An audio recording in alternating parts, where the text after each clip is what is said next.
success can be measured in many different ways, but when we have an outcome of a student that takes advantage of a program and then they're able to translate that into the goals of their life. And that's what Juan's been able to do. And I'm just so happy for him that he's getting to realize some of the dreams he has about going to school and getting an education and getting a higher education. His nickname right off the bat, I called him Mayor, because he'd go down the hallway, shaking hands, people knew him, and I'm like, man, Juan is different.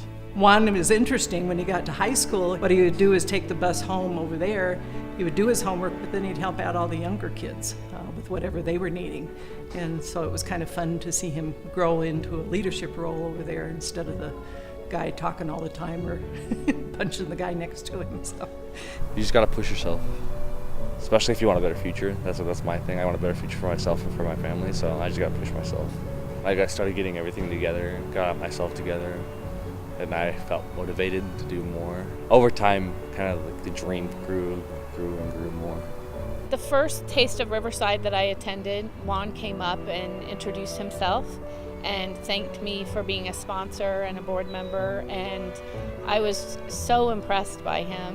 And so the opportunity to help him attend CMU came up, and I volunteered to do that because he's really an amazing kid, and I wish I could do that for all the rec kids because they're all equally amazing. I think it helped him to know that people believed in him and that he was someone that people cared about and had something to offer the community. Just knowing tutors like that, they would help me, support me, encourage me to keep going. I met a lot of my friends at rec, and now we go to college together, which is kind of cool. He definitely carried himself. Now, someone would argue, that's just his nature. But I think if you asked him, he would say, no, it's the program. Like, it gave me the confidence, gave me the skills. It really was the final polish piece to what I already had. So that's what the program does. We're not changing personalities. We're saying, you already have it in you. We're just going to enhance that. We're going to magnify that.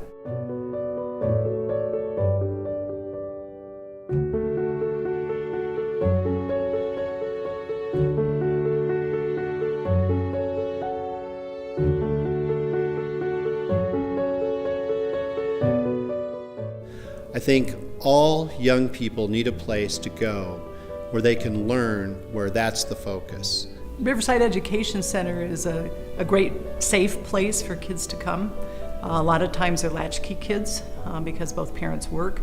And so it's a place they can come and have access to snacks and have access to computers, have access to tutors who can help them with subjects that they're having trouble with. We request that each student who enrolls has 2 or more identified risk factors.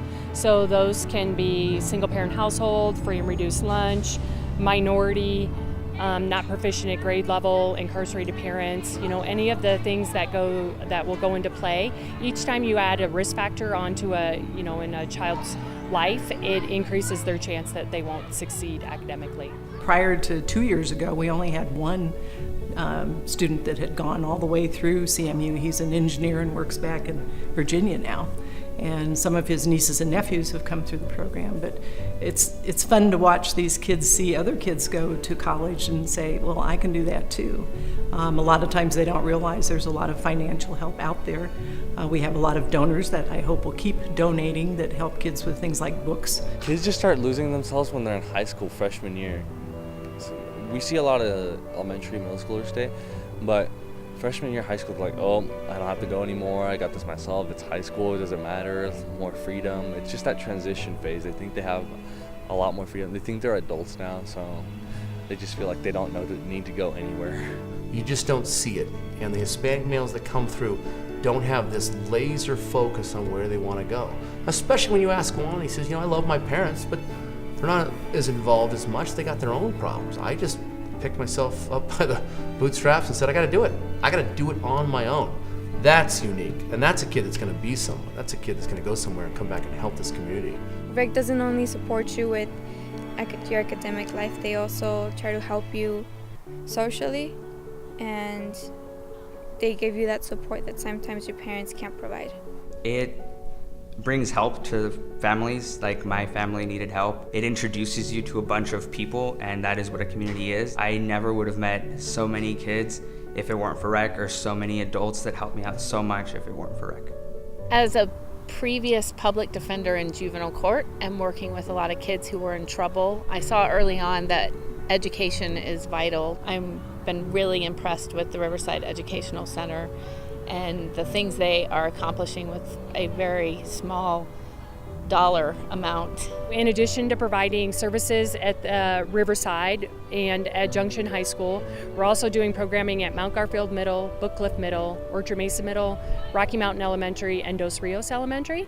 So it's really an exciting time for us because we have wanted to expand for a long time, but we're a nonprofit organization. So fundraising all of our money every year is a significant challenge. Kids would realize it's not impossible, it's just going to be tough and hard. Continuing to support rec would reach more kids like me and reach other kids that aren't exactly like me but do still need help and want to continue their education. So we do appreciate you supporting us and giving us help and being there for us.